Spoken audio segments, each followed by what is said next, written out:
Have you ever had that disturbing feeling that you are being silenced even before you open your mouth? That your ideas, no matter how well grounded they are dismissed not for their content, but simply because they challenge what everyone around you accepts as absolute truth. This is not paranoia. It is a reality that intensifies every day in our hyper-connected society, where divergent thinking is not only discouraged, but actively suppressed by increasingly sophisticated mechanisms of social control.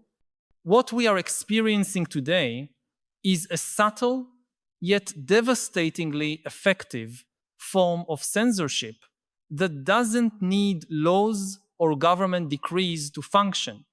It operates through something much more powerful and insidious: algorithmic social pressure, digital conformity, and the collective fear of being labeled as different. This reality that you feel in your skin every day has deep roots in human history, but it has never been so refined in its methods. For millennia, human societies have developed mechanisms to maintain social cohesion and ensure that individuals do not destabilize the group with dangerous ideas. In primitive tribes, those who questioned ancestral traditions could be banished or eliminated. In ancient Greece, Socrates was sentenced to death for corrupting the youth with his uncomfortable questions. During the Middle Ages, the Catholic Church created an elaborate system to identify and suppress heresies, burning not only books, but also the people who dared to think outside established dogmas. In the 20th century, totalitarian regimes perfected mind control techniques that led victims to police themselves, internalizing censorship so deeply that they didn't even realize they were being controlled. But what we are living through today represents a qualitative evolution of these historical methods of control. We no longer need bonfires or concentration camps. We don't even need explicit censorship laws. What we have now is something far more elegant and efficient: a system that makes us censor ourselves voluntarily, believing that we are exercising our freedom of choice. It is a mechanism so well designed that its victims often defend the very system that oppresses them, fiercely attacking anyone who tries to expose its existence. The central element of this new form of control is what we can call digital manufactured consensus. Unlike traditional propaganda systems, which relied on centralized institutions like newspapers, radio, and television, the current system of opinion shaping operates through decentralized networks that appear democratic and participatory. On social media, you get the feeling that you're part of a great public debate, freely expressing your opinions and interacting with a diversity of perspectives. But this feeling is a carefully constructed illusion. The algorithms that govern these platforms are not neutral. They are programmed to maximize engagement, and they have discovered that the best way to do this is to create echo chambers that reinforce users' pre-existing beliefs, while simultaneously demonizing and marginalizing dissenting voices. When you express an opinion that goes against the dominant current, the algorithm not only reduces the reach of your message, but also directs people to it who will aggressively attack it. The result is that you quickly learn it's better to stay quiet, that it's safer to keep your doubts and questions to yourself. This process of self-censorship is reinforced by a phenomenon that social psychologists know as the spiral of silence.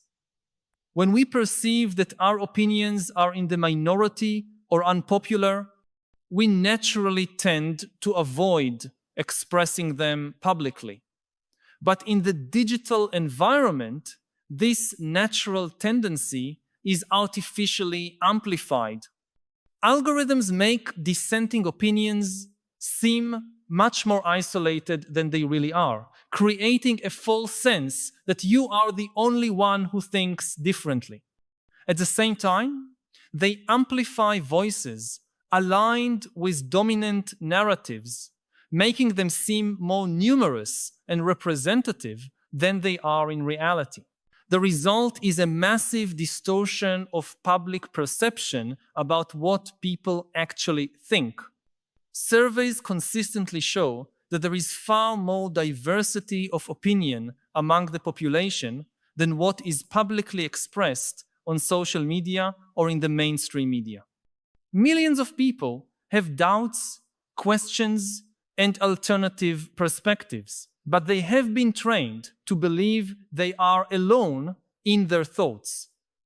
This sense of intellectual isolation is no accident.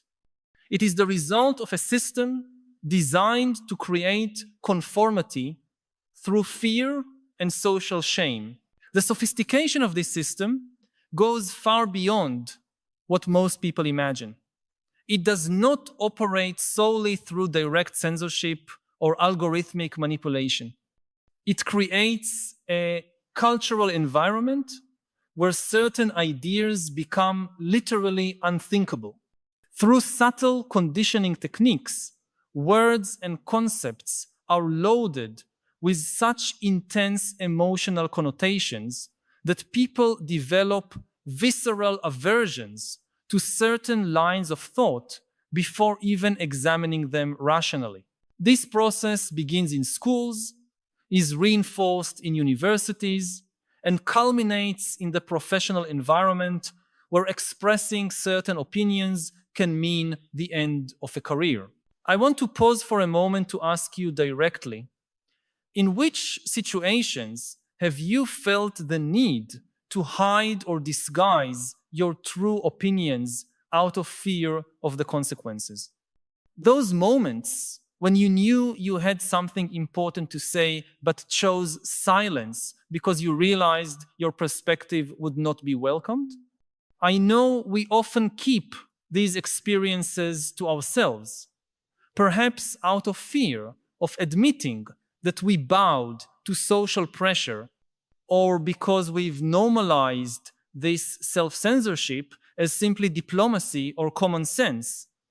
But your experience of being silenced is not isolated, and acknowledging this is the first step toward reclaiming your intellectual autonomy. If this recognition resonates with you, share in the comments, "I silenced myself when." Your honesty may validate the experience of countless others who have gone through similar situations and help break the illusion that we are alone in this fight for intellectual authenticity. The mechanism behind this widespread self-censorship operates through what we might call reputational terrorism. In a society where our professional and social identity increasingly depends on our digital presence, the prospect of being publicly labeled as a bearer of problematic ideas becomes an existential threat. We're not just talking about losing followers on social media.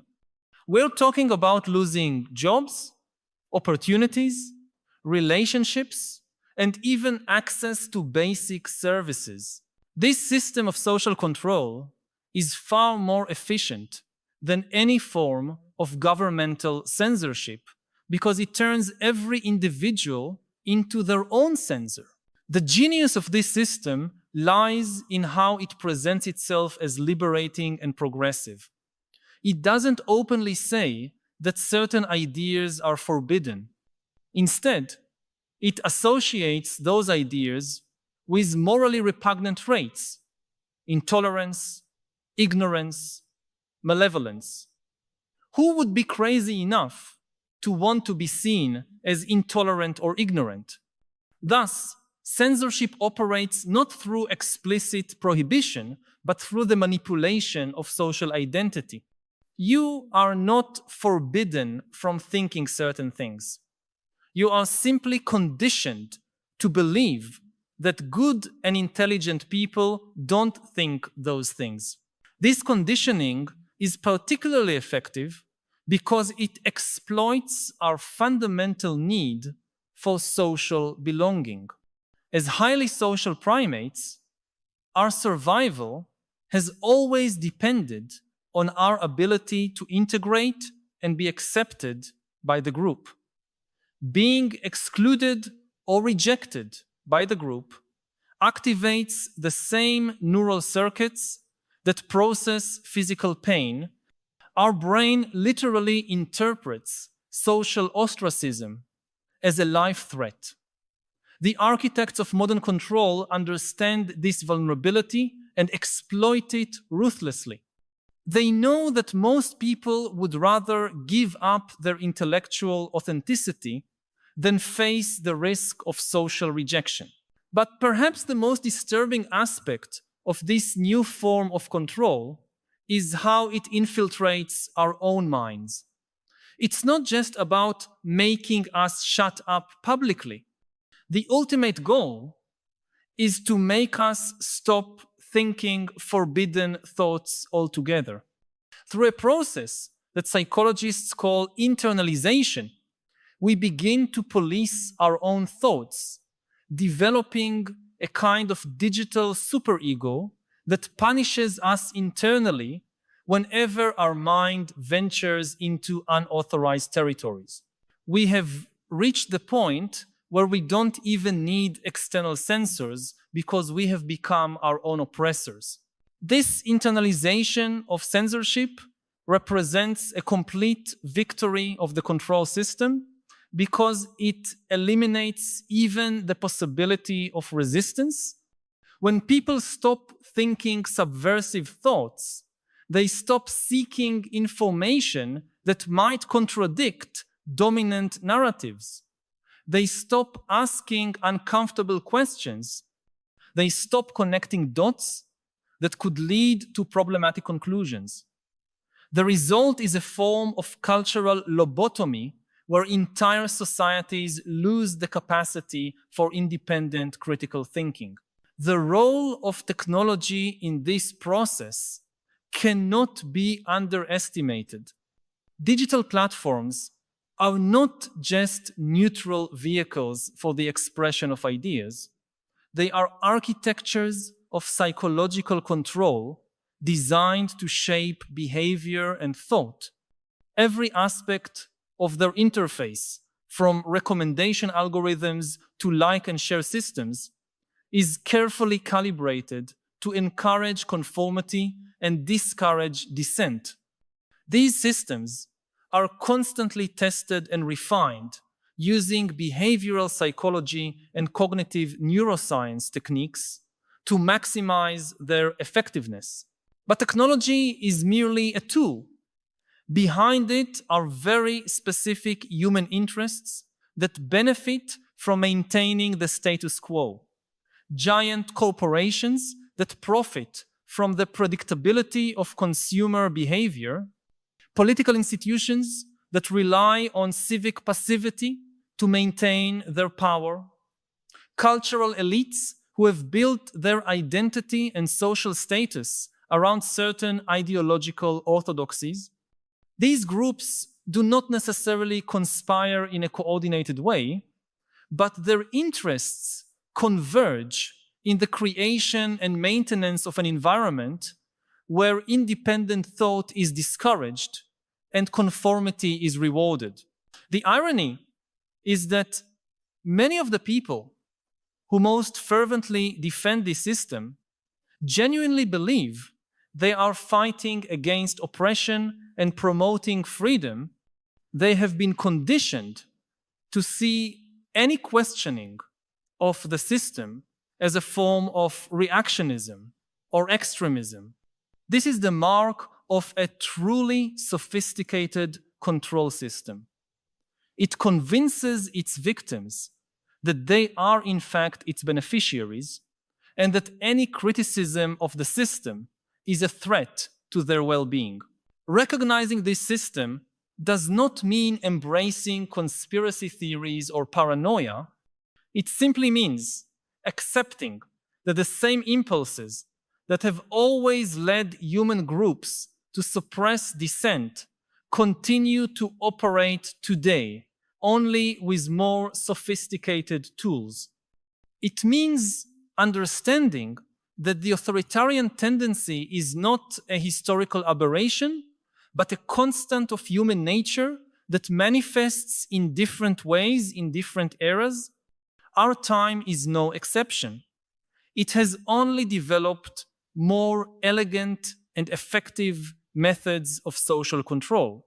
The question we need to ask is not whether this control system exists, but what we can do to preserve our intellectual autonomy within it. The first answer is to develop awareness. You cannot resist something you cannot see.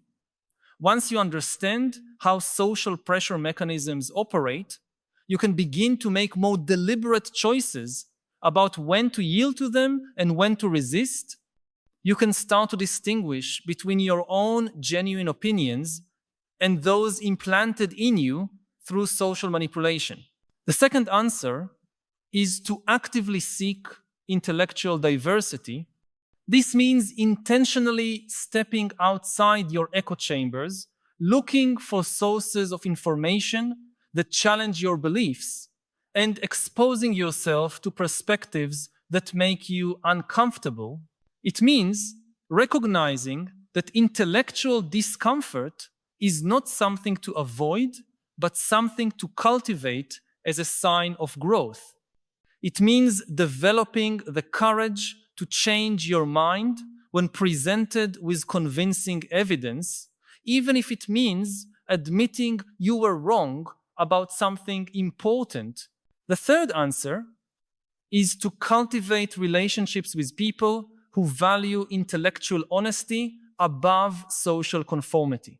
This may mean seeking out smaller, more intimate communities where it's possible to have genuine conversations about controversial topics without fear of public retaliation. It may mean distancing yourself from environments where ideological performance is more valued than the sincere pursuit of truth. It may mean accepting that you will have fewer friends on social media, but more authentic relationships in real life. The fourth answer, perhaps the most important, is to develop a personal identity that does not depend entirely on external approval. This requires deep work in self-knowledge and developing trust in your own judgment. It means learning to tolerate the anxiety that comes with uncertainty and ambiguity, rather than always seeking the comfort of easy certainties provided by external authorities. It means developing an internal moral compass that can guide you even when all the voices around you are telling you you're going the wrong way. This process of developing intellectual autonomy is not just a matter of personal freedom, it is a civilizational necessity. Societies that lose the ability for self-criticism and genuine debate inevitably become fragile and dysfunctional. They lose the ability to adapt, to change, to correct errors, to innovate and grow. They become vulnerable to crises that could have been avoided if more people had been willing to ask hard questions and challenge established consensus. History is full of examples of societies that collapsed precisely because they developed highly effective mechanisms for suppressing dissent. The Soviet Union is an obvious example, but there are many others. Entire civilizations have vanished because they lost the ability to question their own fundamental premises. What we are experiencing today may look different in its methods, but it follows the same basic logic. The creation of an environment where certain ideas become literally unthinkable, where certain questions cannot be asked, where certain possibilities cannot be considered. The challenge we face is how to maintain our essential humanity in a world that increasingly rewards robotic behavior. How to preserve our capacity for independent thought when we are constantly bombarded with messages telling us what we should think. How to maintain our intellectual courage when the price of honesty can be so high. How to balance our need for social belonging with our responsibility to seek truth, even when that truth is inconvenient or unpopular. These are not abstract or academic questions. They define the quality of our human experience and the kind of society we are creating for future generations.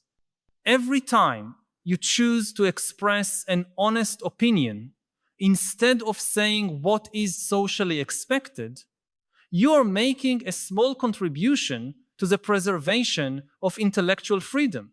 Every time you ask a genuine question instead of accepting a ready-made answer, you are exercising mental muscles that our society is systematically trying to atrophy.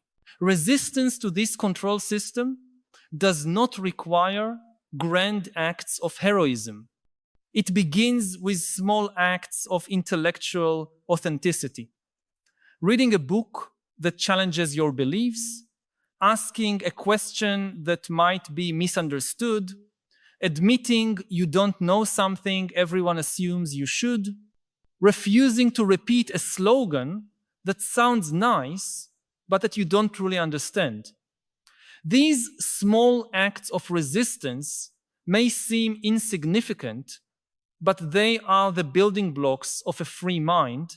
The future of human freedom may very well depend on our collective ability to preserve spaces for genuine thought, sincere doubt, and honest intellectual exploration. This requires not just individual courage, but also the creation of institutions and communities that protect and nurture intellectual diversity. It requires the development of a culture that values the pursuit of truth over the maintenance of comforting narratives. If these reflections have touched on something you've been feeling, but perhaps haven't found the words to express, know that you are not alone.